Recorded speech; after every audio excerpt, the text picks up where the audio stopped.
Greetings, everybody, and thank you for attending this session. Today, we are going to cover the topic of digital transformation. Specifically, actually cover three important aspects of how we potentially can accelerate our digital transformation going forward. Those three things will be first to look at what is actually going to need to happen with organizational structures. We will talk about culture and how to look at culture and perhaps try to plan out the culture changes in the organization. And then we will look at leadership skills. But in order to kind of set the stage, I thought it would be appropriate before that just to start with looking at where have we gone and how far have we gotten with regards to digital transformation up until the COVID-19 crisis hit us all. And therefore, I would like us to look a little bit at some data that talks about what happened during the time frame up until the beginning of 2020. Because this, in fact, gives us some lessons that we can learn from going forward, but also explains why in some instances, in the beginning of this year, some companies were talking about digital fatigue, meaning that they were tired of the changes that were happening with digital. Now, it is also clear that when we talk about this, we have to recognize that there's a couple of phases that comes after. We may talk about these in an upcoming session that we have, but obviously now we have have had an acceleration in terms of digital usage as a result of the COVID crisis. That likely is getting replaced now with more of a focus around cost optimization and therefore optimized usage of digital. And what follows after that is really this phase of acceleration that we will cover the softer aspects of in the charts that follow after these. But let's first look at why did digital stall? Why is there perhaps this digital fatigue that we saw in the beginning of 2020 before the COVID-19 crisis? And I'll take you through four different charts that kind of explain why the digital transformation may in fact have slowed a little bit. The first one is really to look at what was the status. And this data is recent. It's from the end of 2019. So it gives us sort of a sense of what was happening going into that year. And as you can see, we can start sort of on either side of this chart. We can either talk about the fact that only 6% of companies actually were fully transformed, could regard themselves as digital natives, so to speak, in that they had transformed their business model and how they worked. Now, you have to keep that in context. So really, we only have 6% of organizations that have done a transformation that we've been talking about for about 15 years, because digital and digital transformation has actually been a topic since about 2004, 2005. You can also look at the other side here as that only 6% of companies have not started yet. So many organizations are in fact already underway.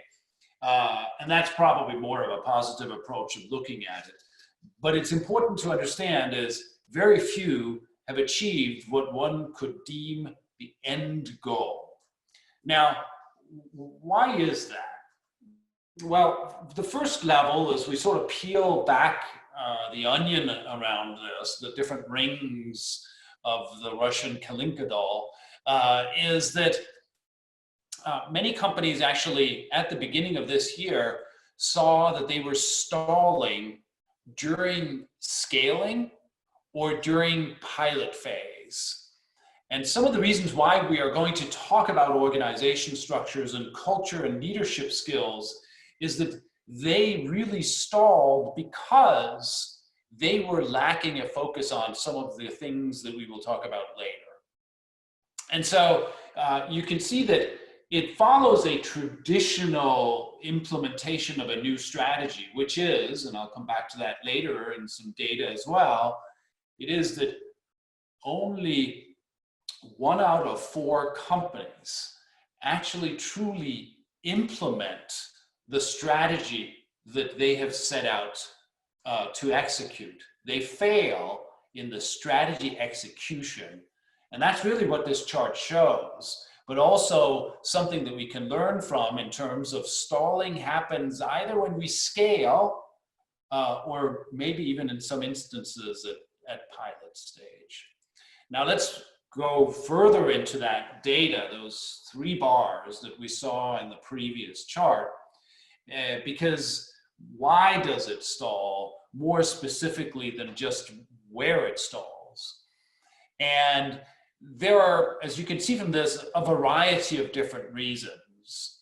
But I think it's pretty clear that if you look on the right-hand side, it has to do with resourcing, and that's not just about having the right people.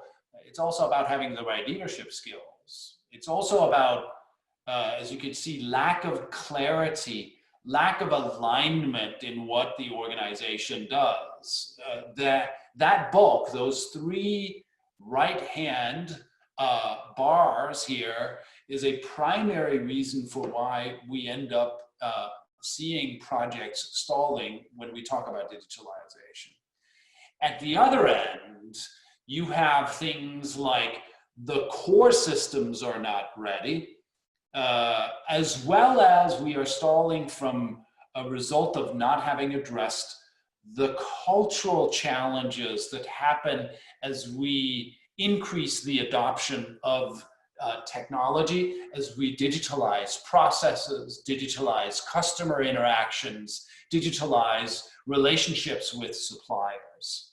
So you see a variety of different reasons, but knowing this is truly important because we can learn from this as we now go into the phase of digitalization that will happen beginning of next year, or perhaps even what you are doing right now. Now, as I said, part of this is really to think about the fact that our strategy may not be wrong. While we need to change our strategy now as a result of what's happened, our strategy wasn't wrong. What people were strategically looking at with regards to digitalization was right. Where they fail is in execution. And so becoming great at execution is a key requirement going forward for organizations that really want to reach that group of 6% that are truly digital at this stage. And so you can see here is, frankly, only 10% of companies actually believe that they have met their objectives over the last 3 years with regards to implementation of strategy, with regards to implementation of digital in the company. So we've learned that number one, projects often fail in pilot or in scaling stage. This is maybe not that big of a surprise in that.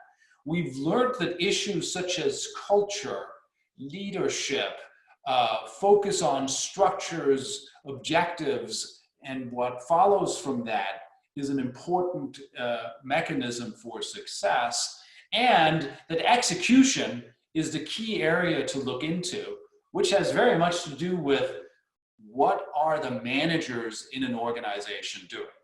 So that then leaves us the ability to now look at, if we want to succeed with a digital implementation, we need to look at 3 things. We need to look at organizational structure. We need to look at what happens with regards to culture. And we need to look at what happens with regards to leadership skills. So let's first look at what happens with organizations, because we have to now think about the fact that this is about the integration of people and robots, software robots, physical robots, and that we're talking about an integration of that. We're talking about usage of technology, which really speeds up the organization in terms of its clock speed, the way it has to operate faster and faster. And so the way to look at things from an organizational perspective is obviously first to look at how are we structured now. This, I think, characterizes on the left-hand side truly what is a traditional organization anywhere around the world. The organization structure is very functional oriented. Budgets are annual. The way we manage people is an annual process. The metrics we look at in terms of measuring people are reactive. They look at the past and how we did, not how we want to do. The skills are very separate, technology from business. Leadership is functional, meaning it's marketing, it's finance, it's production, it's manufacturing, it's marketing, and so forth. And it's project oriented. We work in projects. So the culture becomes very hierarchical, which is certainly very true for Japanese business models. Now, technology changes that. Digitalization changes that. And part of this, therefore, is we have to rethink the way we approach organizations. We have to think about the fact that teams work best as sort of collaborative, multifunctional teams. Something that is absolutely not foreign in Japan, because working in multifunctional teams has in many ways from a production environment been pioneered in Japan. But this has to now cover all organizations, including service organizations. Budgets have to obviously still be annual because many companies respond to the public markets.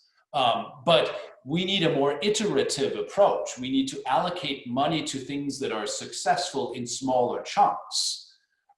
We need to think about people management as being an iterative process, not something where people are appraised once every year, but frankly, continuously and from a 360-degree perspective.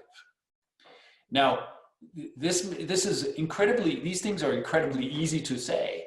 It takes 3 or 4 years for companies to make the transformation from sort of the annual structure that is on one side to the iterative structure around budget and people management on the other side. And keep in mind that the systems that we use are in fact geared towards the past. So our traditional SAP environments or Oracle environments or Microsoft environment, they're all structured to support a world that was. And so we need to think about this differently. We need to implement more proactive metrics. We need to think about skills in the organization differently. Leadership has to be agile. It has to move away from this sort of classic hierarchical structure to something that is more flat and iterative. And you may say, but why do I need to do that? The reason is very simple. The technology changes how you can do this. The technology enables it. The technology requires it.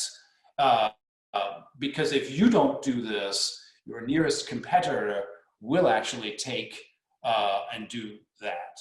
So that is the first thing. So let's now then switch to the next one, which is to then talk about, well, how can we start out doing this?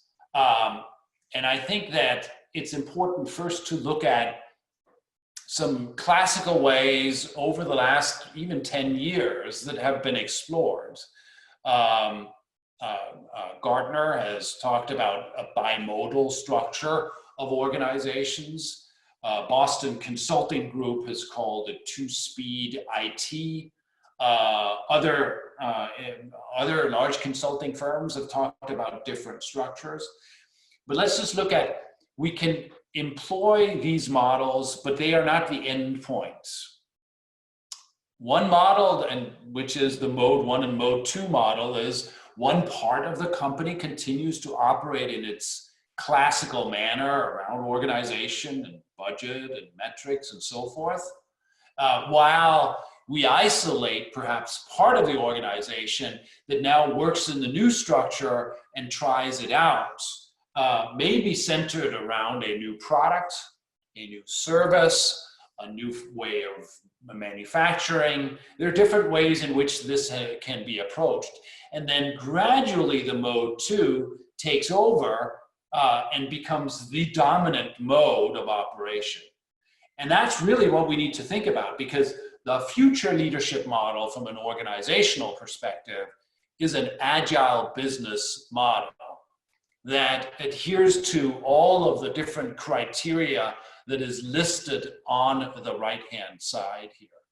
And so it is critical that you, as a leader, start to think about the ramifications of technology and how that impacts the way your organization operates.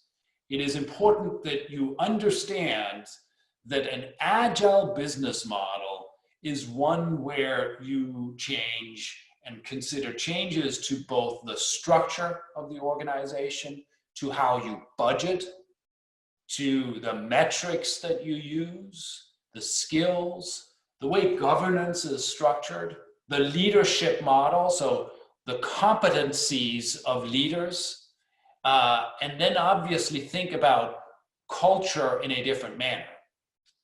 And that's then our next point, is that in many ways, the digital transformation forces us to rethink organizational cultures.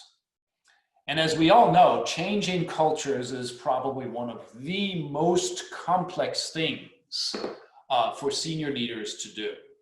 It is not something that is done in a year. It is something that has to be reflective of the external environment, the external world, the society that we live in, and how that society interoperates with the rest of the world. But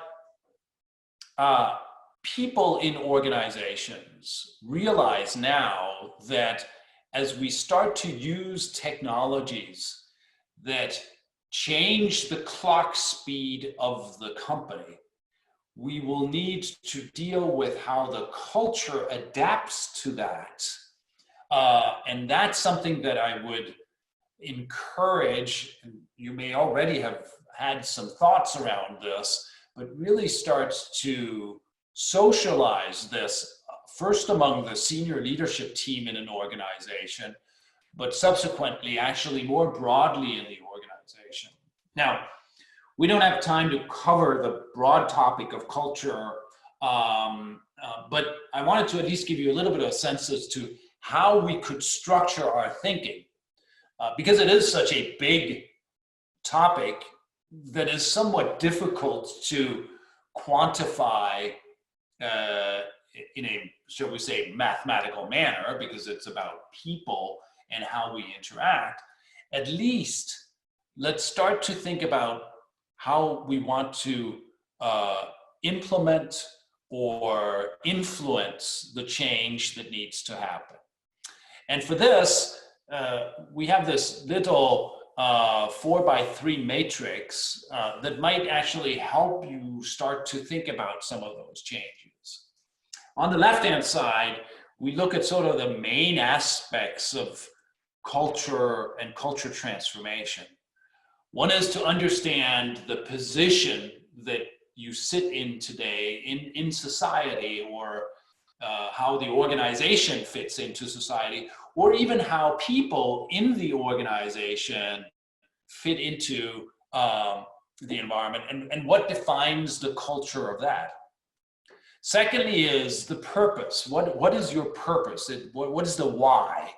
Both for people personally, but for the organization. Because it's highly likely that the purpose of the organization shifts as we move towards a more agile business model. The next thing is to then think about what is the regulatory, the legal, the rules that govern things. What are they? And that obviously encapsulates laws, but also ethics. And so what defines your organization today, both from a very specific regulatory perspective, but also from an ethics perspective. And then fourth and last, what are the values of either people in the company, the organization, and the societal beliefs and norms. Now, once you have sort of tried to encapsulate these four, then the question is, can you do an exercise that describes today, that describes how digital impacts things and therefore what the future state may be, and then most importantly, outline what are the actions that need to be taken in terms of addressing the change. It is that middle column of these three that you see counting from the right that's the most important one.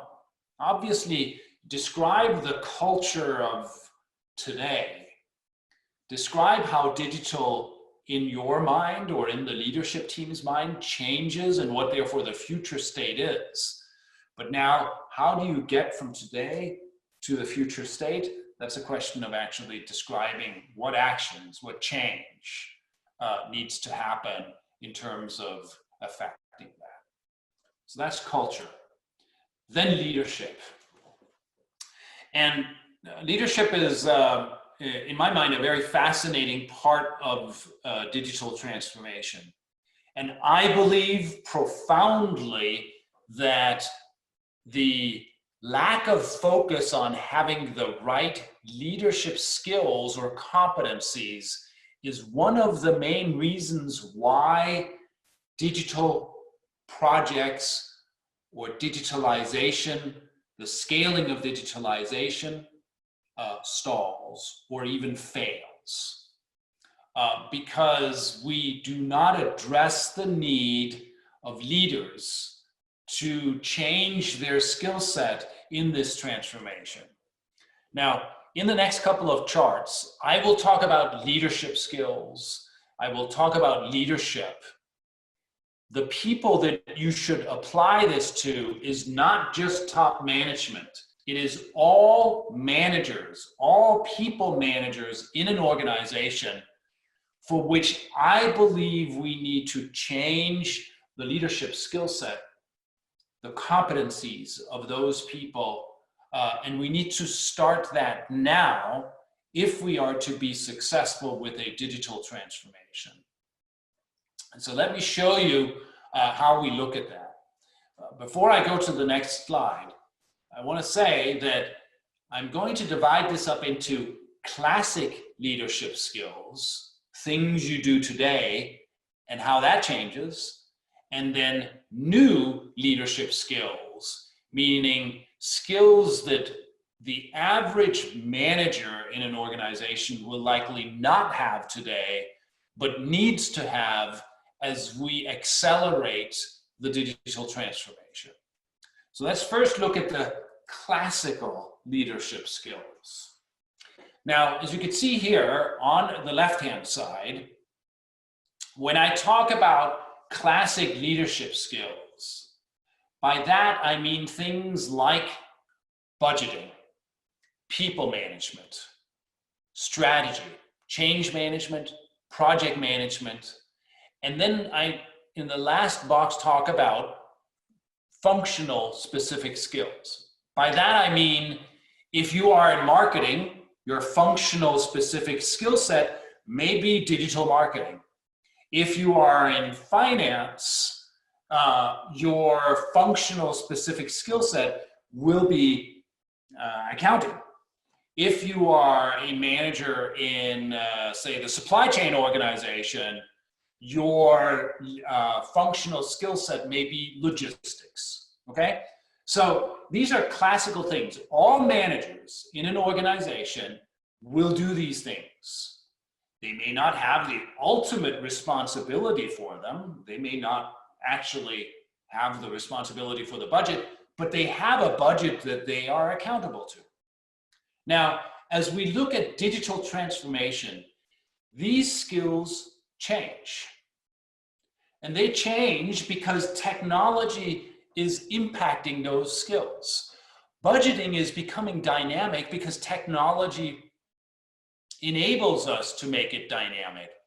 And some of the tasks that we all as managers do every week or every month can in fact be done by artificial intelligence. So some of the tasks we do will be done by software.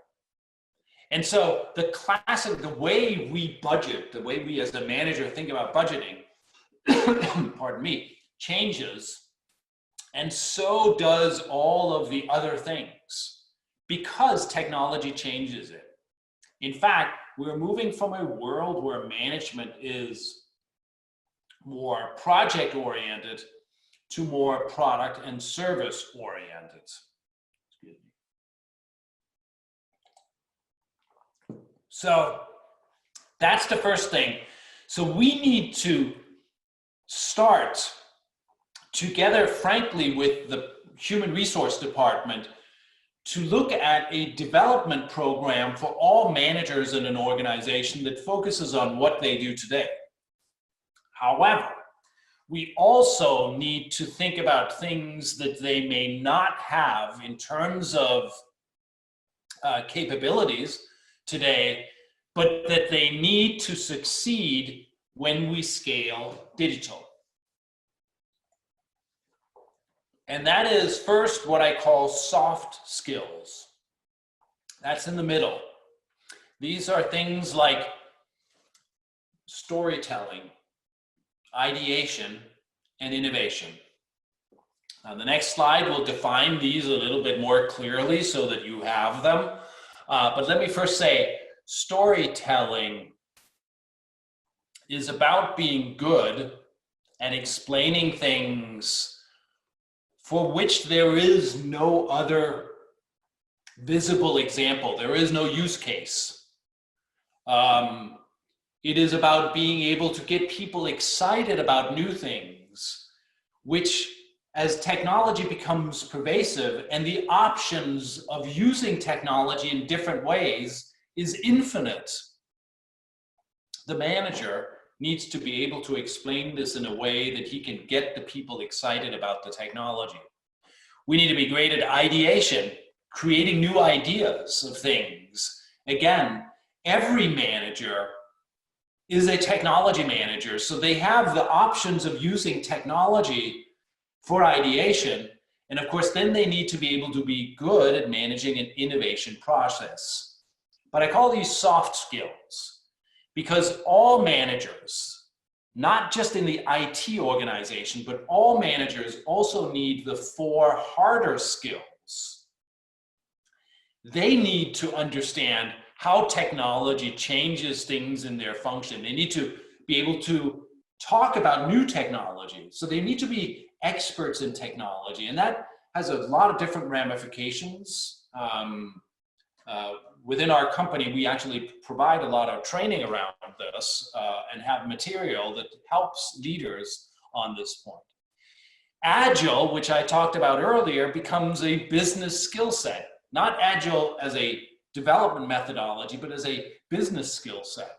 And then data science and artificial intelligence kind of go hand in hand. Is if the world is ruled by data and by algorithms, they become key to every manager's job. And so they need to understand how to operate in that world. And so this is what I call the 7 new leadership skills that we need to deploy across the organization with all managers at the same time that we upgrade their existing classical leadership skills, because technology also changes them. So I will leave, obviously, the slide here with you so you can read this. There is a lot more detail, so please reach out if you're interested in more detail around this. But I believe it is critical that the organization's senior management team takes this as being an important driver of the digital transformation going forward now. And so I would strongly recommend 3 things come out of this 30-minute session that we've had. First is that you create a roadmap for the organizational change that needs to happen in the organization to enable an acceleration of digital. That you start to outline the cultural factors, the cultural transformation that needs to happen, and ensure that all leaders across the organization understand how to contribute to a changing of the culture. And then third and last, that you really personally, as a manager, think about how can you upgrade your skill set, either by upgrading the skill set that you have today, or also, and I strongly suggest you do that, start to learn new leadership skills that are needed as the world digitalizes and the companies become truly digital. This is a really important topic. These three things require the focus of a CEO in the organization in order to really become successful going forward. With that, I wish you all well. May the digital force be with you as you do this.